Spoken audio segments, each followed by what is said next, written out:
So we're in your United States history book in chapter 11, section 2, highlights of the Jacksonian era. We're talking about President Andrew Jackson, who is the 7th president of the United States, and indeed a very colorful president. We'll go over some of these highlights and you'll see why. We're going to go over the Webster debate, Webster-Hayne debate. We're going to go over the Jacksonian supporting nationalism, the support of the West, Native American relocation, the tariff controversy that was removed, Jackson and the bank, specie circular, and foreign policy. Now, you probably don't know what all these are, but you will in a bit as we go over each one of these things in the next 2 videos as we get going here. So, the Jacksonian era, of course, he was the beginning of the Democratic Party. And again, the major issues in some of these we've discussed, the spoil system or the rotation of the office, which is, we're going to talk about that kitchen cabinet. You know, we already talked a little bit about that, his cabinet all changing. We're going to talk about sectionalism, secession, and slavery. Those are very important. The Indian Removal Act, of course, onto the nullification crisis of South Carolina, and what these protective tariffs were doing, again, especially to the South, how the South was going to deal with, how Andrew Jackson would deal with, President Andrew Jackson would deal with these, with the Force Bill of 1833 that ended up not passing. We went over the Petticoat Affair and on to the assassination attempts of the United States president. We'll find that he blamed these assassination attempts on the way he was dealing with the national bank. He basically thinking the bank's wanting to kill me. And on to the Panic of 1837 and the specie circular crisis that goes into this with the next president, Martin Van Buren. So let's get going. We'll go over a lot of these things. You're thinking, what in the world are some of these issues here? And we'll find them as they come together in various ways. The Webster-Hayne debate. I'm going to focus on who was Daniel Webster. There's Daniel Webster here. And it's actually against not just Daniel Webster, but John C. Calhoun. Remember him of South Carolina.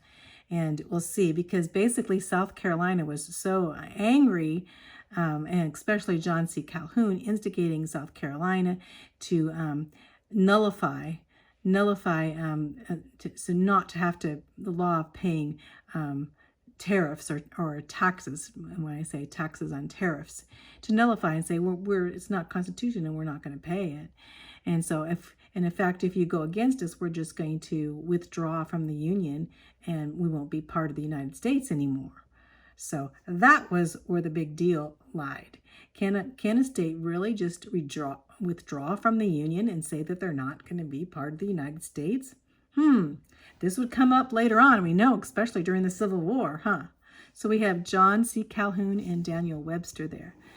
Most of the old staff had resigned except for Daniel Webster, we know. So basically, especially under Andrew Jackson, we already went over why a lot of them had resigned in his cabinet. So we have that, but we have Daniel Webster, and Daniel Webster is going to stand up because he's going to be dealing with some really important issues, not only in President Andrew Jackson's administration, but always into the next, which would be Martin Van Buren. But anyway, the tariff issue was dying down. In 1829, a senator from Connecticut decided to restrict the sale of public land.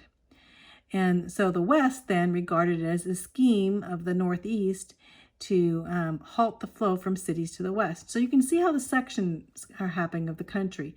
So basically the areas of the West are saying, okay, they're restricting land to be sold now, so we can't buy so much land in the West. Why are they doing this? Oh, they want to keep all the people working in the factories, they thought. So now we have a problem of sections of the country being divided. Not only the West, but also the South agreed with the West for states' rights. So they're talking about states' rights over federal government rights, right? That's that balance of scale throughout history, right?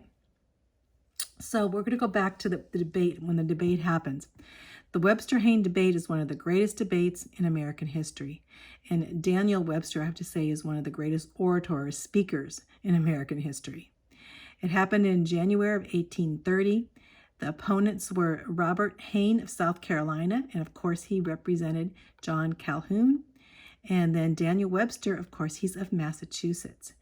And the debate was over the tariff question. This whole land dispute was in the midst of it, but this was put aside compared to what was going on in South Carolina, basically not wanting to be part of the United States if they didn't get the tariff taken care of. The debate of history. Webster and Hayne debate was on nationalism and the Union.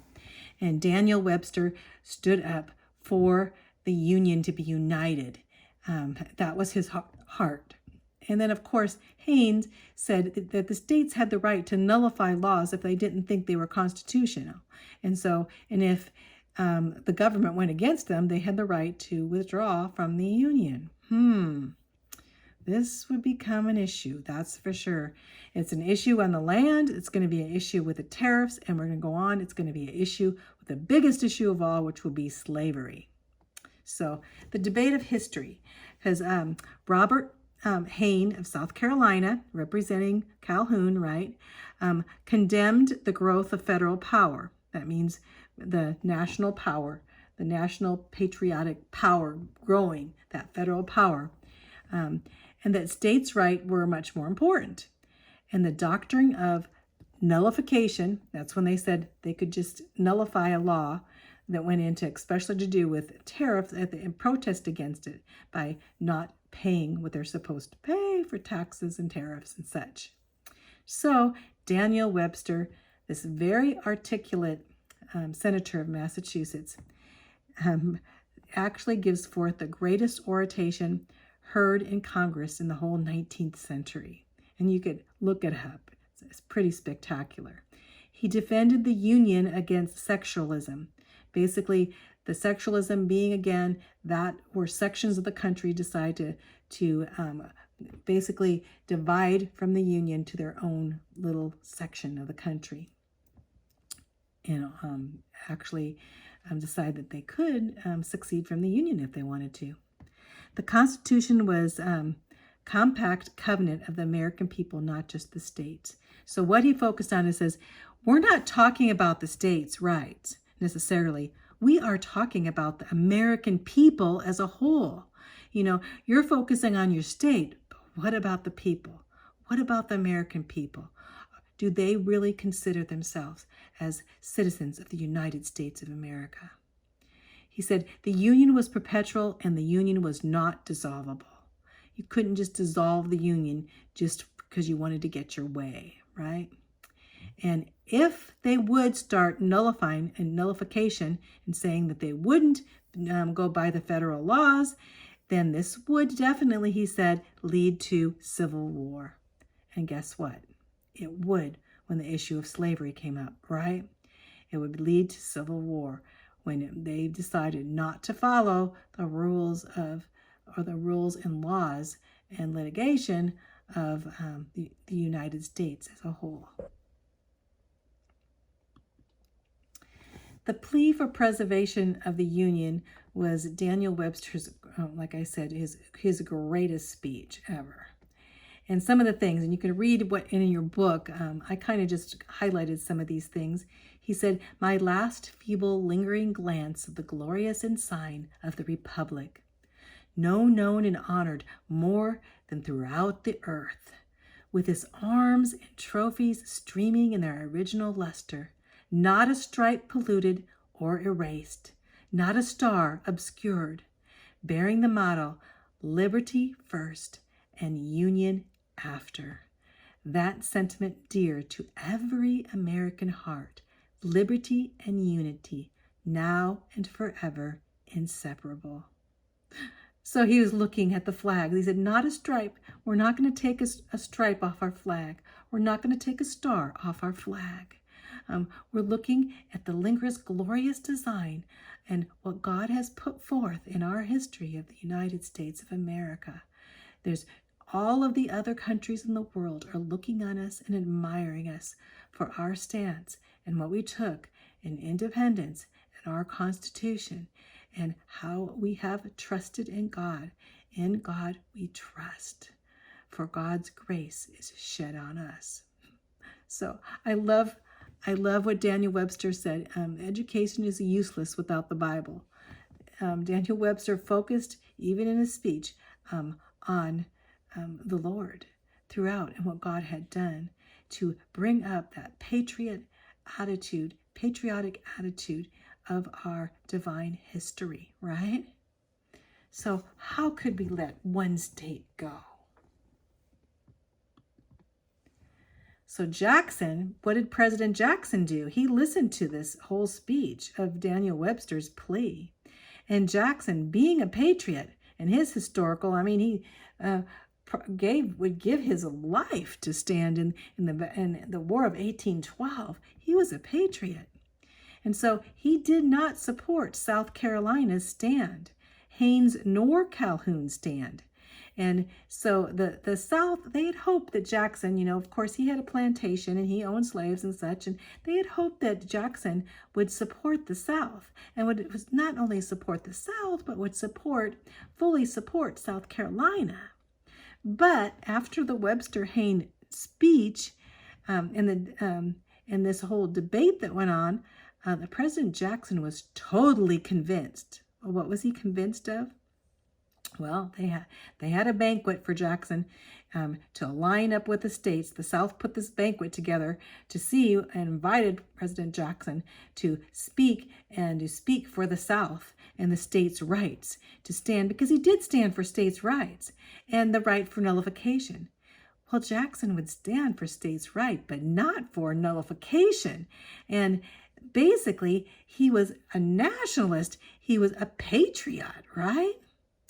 So, but all hopes of the South, when they put together this, thinking that he would stand for South Carolina, Jackson were smashed when Jackson stood up and he announced, he said, "The Union next to our liberty, the most dear." He was saying, I support the Union, the United States Union, more importantly than anything else. And right away they thought, oh, he's not going to support our nullification stand. He's not going to support, our Southern rights to withdraw from the Union. So, and he didn't. He was a nationalist. So at this point, well, even before this point, I should say, as you know, that President Jackson and the Vice President Calhoun broke company, but Calhoun had already resigned as vice president, even in the midst of what went on with the petticoat affair, right? But he also Calhoun had realized that he was not on with the Jacksonian principles like he thought he was. Supporting the West. Well, President Jackson supported the West. He was a Westerner, right? He was a frontiers guy, he was out there and a pioneer type guy, that's for sure. And so he wanted to lower the price of land. But during this time, he had hoped to lower the price of land, but it hadn't happened as he thought. But he did do a land policy to squatters, and basically saying he could devise, if someone was squatting on a piece of land, that he devised somehow they could buy this piece of land. But then came up, as for the internal improvements, a lot of the states wanted to have money given for their improvement of their roads, especially, and any type of internal canals, roads, those kind of things. So they went forth with the Marysville Road. Well, Andrew Jackson ended up vetoing this road. Veto means he said, no way. Why would he say to a road going, a road that was going into the West to say no to it? Well, first of all, Jackson was determined to reduce the national debt, so he didn't like to spend the nation's money anyway. And he didn't like to do very many internal improvements either of the West, because he wanted, basically saying, we don't want to go in debt as a country, right? Which we already were. So the Marysville Road was the interest of only locals, he said, not interstate boundaries. The Marysville Road only went through a part of one state. You know, it was only with the local interest. It didn't have a interest, and the boundaries weren't set as interstate boundaries. So Jackson said that the road was unconstitutional. It wasn't on the Constitution, so it was unconstitutional use of federal money. So he set this precedent, which is a very important precedent, that says if we're going to use our federal money, we need to have to benefit the whole nation. We're not going to just benefit one state or one city or, you know, necessarily one person, but it needs to be a benefit of the whole nation. And that was a good precedent that President Andrew Jackson set. Jackson believed the government should play a limited role. You know, that basically the government's going to go in there and actually give money for every little thing, you know, but he said only the things that are going to benefit the whole country, especially in dealing with roads, canals, and train tracks and things that we'll find later on. But he would take a stand for the welfare of the nation as a whole, he said. He set up here for the Marysville Road veto on May 27th, 1830. Every member of the Union in peace and in war would be benefited by the improvement of inland navigation and the construction of highways in several states. Let us then endeavor to attain this benefit in a mode which be satisfactory to all. That hitherall adopted has by many of our fellow citizens been deprecated as the infraction of the Constitution, while by others it has been viewed as inexpedient. Basically, he's saying there that the reason he vetoed it because it didn't benefit the whole of the country, but only a certain section. This was probably his greatest problem, and I would say the greatest atrocity of the Jacksonian and Van Buren administrations. It's how they would deal with the Native Americans, right? The Native American relocation. So, of course, we had this westward movement of settlers, and they were seeking land, and a lot of the land was already owned by Native American tribes, right? And so some of the tribes had definitely already been pushed west. And most presidents up to that time, up to Andrew Jackson's presidency, they wanted to help assimilate the Native American tribes into the American culture. So they were into trying to help them in any way they could to bring them into the culture and, you know, to assimilate, mix them in with Americans, right? So, but President Jackson was the leading proponent in doing the opposite. He wanted to remove them by moving them west to some place west, you know, some land west that was not really, you know, very prestigious, or land that basically most of the settlers didn't seek this land. So the settlers, though, they sought more land. So more efforts were to move these Native Americans, and a lot of times under very questionable circumstances. They didn't treat them right. So, and peaceful negotiations under the Jacksonian time, you know, administration were not so peaceful. Remember, President Jackson was definitely an Indian fighter, right? So we have here, as you can see what's going to happen, there's going to be a movement of Native American tribes west. And this is going to be turn into a great atrocity. Terrible thing. First of all, let's talk about one of these nations. There were actually 5 nations. And in fact, if you look here, you can see here some of the 5 nations. We're going to see them better, but you can see where the Choctaws and Chickasaws are. And you're going to see down here where the Seminoles. So you have Seminoles, Seminoles down towards Florida are going to have to move. The Choctaws and Chickasaws, which are pretty close. And where are they going to move? They're going to move all the way over to this state. This state is Oklahoma. At that time, it was the Oklahoma Territory. It was a territory. And it's going to be their reservation. So we have the Choctaws, the Chickasaws here, the Seminoles, the Creeks, and the Cherokee. And the Cherokee nation here we're going to talk about because it was one of the most civilized of Indian nations ever. So the Cherokee Nation in 1827. So the Cherokee Nation had already drafted their own constitution. They had their own laws. They won the court cases and declared themselves a legal nation, the Cherokee Nation. And they basically promised that they would not be moved or could not be moved. But something happened. In the Cherokee lands here, gold was discovered on their land. And so this was like gold on Indian land. What are they going to do with that, right? That's what the pioneers and all these people were thinking. And of course, the gold diggers, and they were determined to take Cherokee land and take it away. And move this tribe, because on their land suddenly became very valuable. So in 1830, President Jackson approved the Indian Removal Act. Terrible act, really.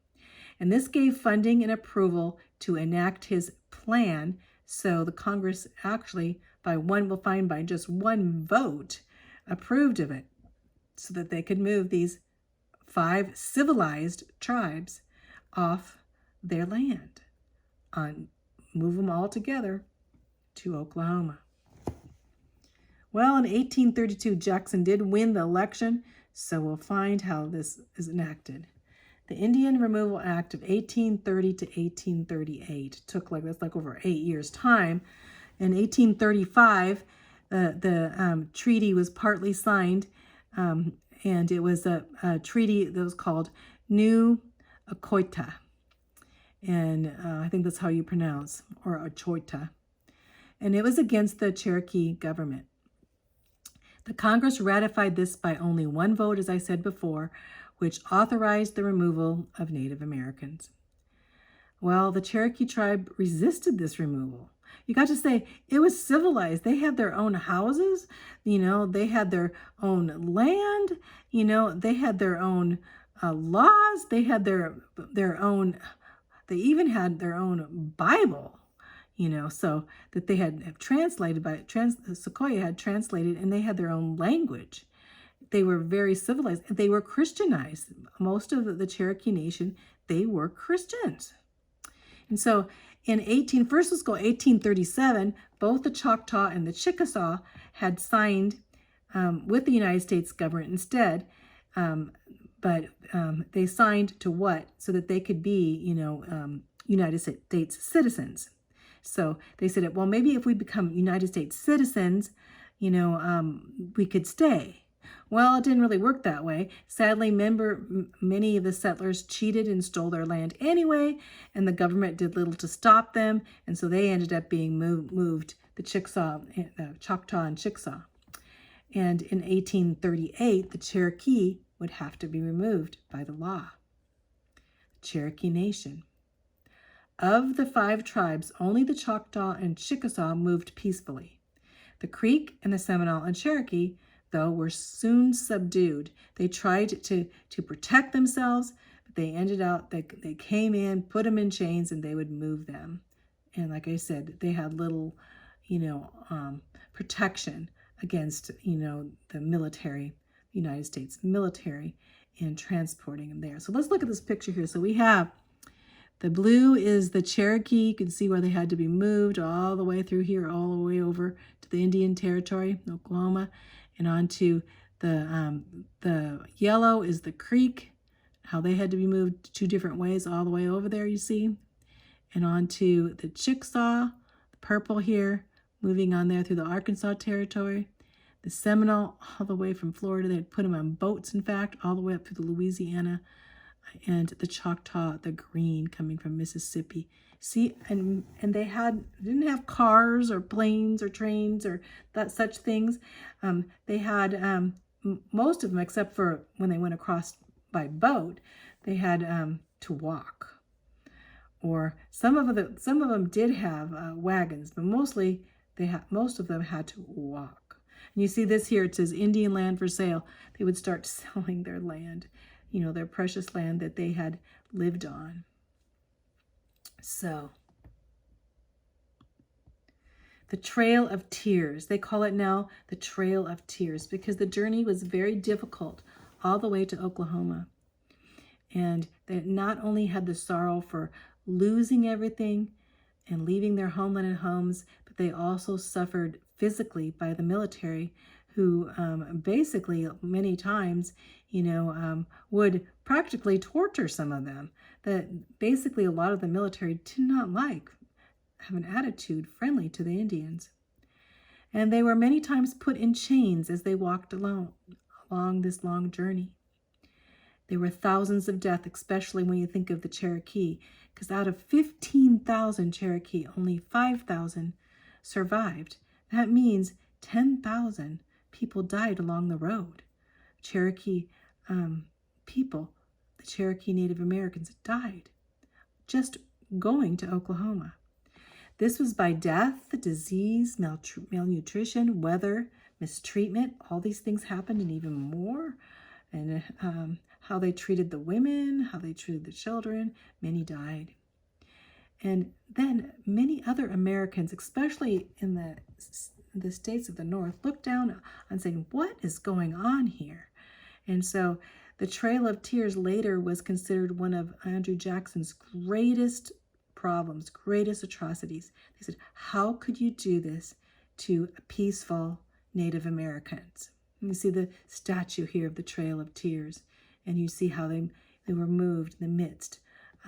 And during very cold times, and even times where it was snowing along the way, and they were walking practically barefoot.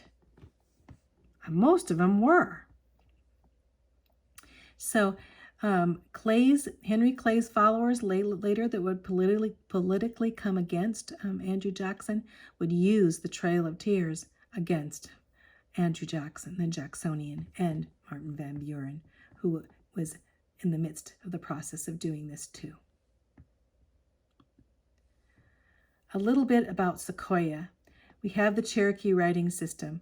The Cherokee were very, because of Sequoyah, had become very advanced because they had the Cherokee alphabet that they could translate their words into writing, so they could have a writing system.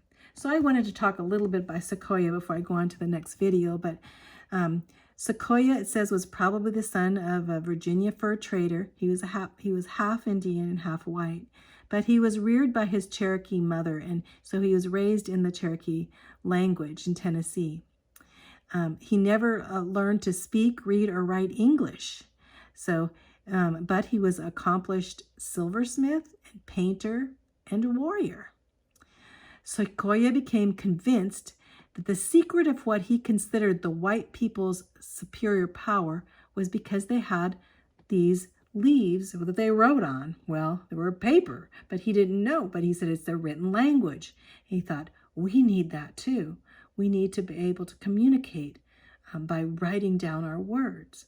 So he began working to develop a system of writing for the Cherokees, believing that increased knowledge would help them maintain their independence. He says, if we write things down like the white people do, then we'll be able to communicate in the midst of treaties and such, because they didn't even know what they were signing on certain treaties necessarily, and they didn't know how to sign.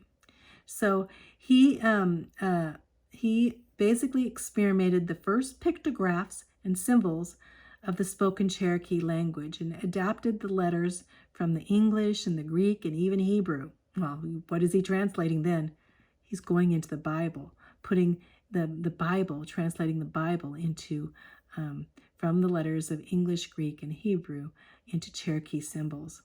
And his daughter helped him. She was just a young child at them, and to identify these symbols so he could say, oh, they really work.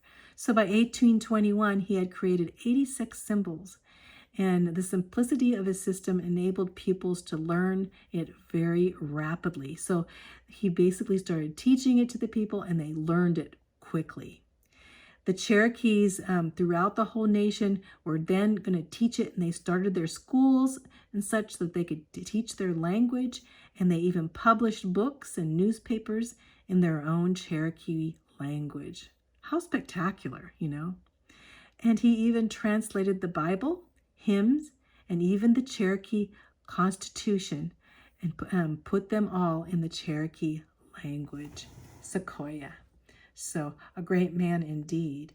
And he was also moved, despite all this going on with what was happening with the Cherokee having their own writing system in schools, that basically they were relocated and horribly relocated, the Cherokee Nation, to the Indian Territory in Oklahoma. A sad day, a sad point for the United States of America, and certainly for the Jacksonian administration and President Andrew Jackson to be known for this. It was one of the greatest of his I should say, administration problems, or I should say defects of our atrocities, if you look back on it. So you'd say, who was the president that permitted the Indian Relocation Act and caused such atrocities to happen to such a civilized Christian group of Indians, Native Americans? Pretty sad. So we'll go on to the next video in just a little bit.